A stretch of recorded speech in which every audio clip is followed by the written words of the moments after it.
Online classes में आपका स्वागत है। आप क्रिटिकल एप्रिसिएशन का डेवलपमेंट ऑफ थॉट पढ़ रहे हैं। अब आप आके देखिए in the end the poet feels that someone may say that the writer of this lines would get no honour in his life. अंत में कवि महसूस करता है कि कोई व्यक्ति ये कह सकता है कि इन पंक्तियों का जो रचयिता है उसे उसके जीवन में कोई सम्मान प्राप्त नहीं होगा।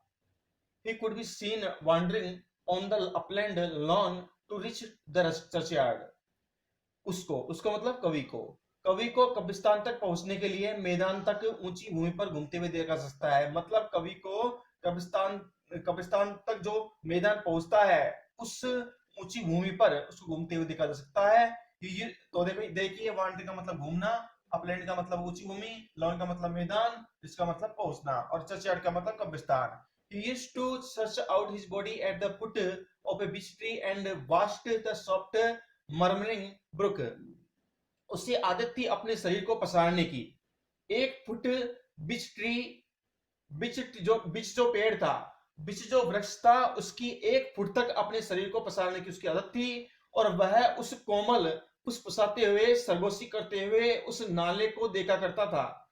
तो देखिए यूज्ड टू का मतलब आदत थी, सर्च आउट का मतलब पसरना, फुट का मतलब नाप की इकाई कहते हैं ना, फुट एक फुट, बिच का मतलब बिच वृक्ष, वास्ट का मतलब देखा करता था, सॉफ्ट का मतलब कोमल, मर्मरिंग का मतलब फुसफुसाना, और ब्रुक का मतलब नाला। तो देखिए आगे, he was seen sometimes smiling and sometimes sad. वह कई बार मुस्कुराता हुआ उसको कई बार मुस्कुराते हुए देखा जा सकता था, और कई बार वह दुखी दिखाई देता था। One morning he was found neither on the hill nor beside the brook. एक सुबह न तो वह पहाड़ी पर देखा गया, एक सुबह न तो उसको पहाड़ी पर देखे हुए पाया गया, और ना ही उसको नाले के पास पाया गया। एक सुबह न तो उसको पहाड़ी के पास पाया गया और ना ही नाले के पास पाया गया। और देखिए फाउंड का मतलब पाया, नाइदर का मतलब न तो, हिल का मतलब पहाड़ी, नॉर का मतलब न, बिसाइड का मतलब यहाँ होता है के अलावा, पास, बिसाइड का मतलब हो जाएगा यहाँ पे पास, ठीक है। ब्रुक का मतलब क्या होता है, नाला। He was dead, वह मर गया था मतलब कभी मर गया था। His dead body was carried in a procession through the path leading to the church. उसके मृत शरीर को ले जाया गया जुलूस में, उसके मृत शरीर को जुलूस में ले जाया गया, मतलब उसके मृत शरीर को जुलूस के साथ में ले जाया गया और मुख्य चर्च के मार्ग से ले जाया गया।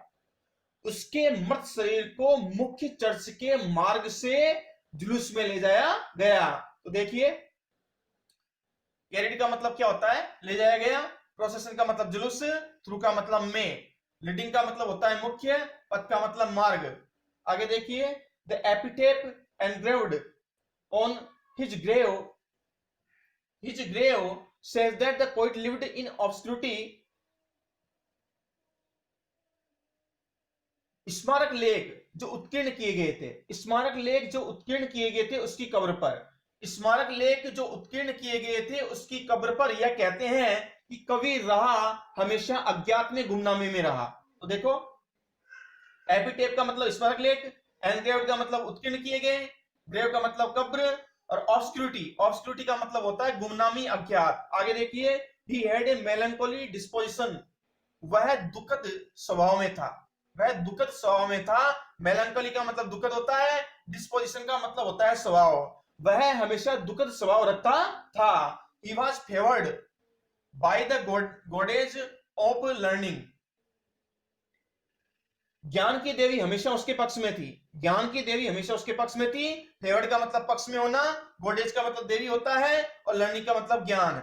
ही हैड ए सिंसियर, वह ईमानदार था, कवि क्या था, ईमानदार, सिंसियर का मतलब होता है ईमानदार, एंड लिबरल सूल, और उसकी आत्मा उदार थी। लिबरल का मतलब क्या होता है, उदार, लिबरल का मतलब उदार, और सूल का मतलब होता है आत्मा, SOUL, सूल का मतलब आत्मा। एंड ही गेंड, और उसने प्राप्त किया, he gained a friend in God himself. देखिए उसने प्राप्त किया मित्रता, फ्रेंड का मतलब मित्रता, फ्रेंड का मतलब मित्र, उसने प्राप्त किया भगवान को, उसने भगवान की मित्रता अपने आप में प्राप्त की। हिमसेल्फ का मतलब होता है स्वयं, HIMSELF, हिमसेल्फ का मतलब होता है स्वयं, उसने स्वयं में भगवान की मित्रता प्राप्त की, उसने स्वयं में भगवान की मित्रता प्राप्त की। Thank you very much.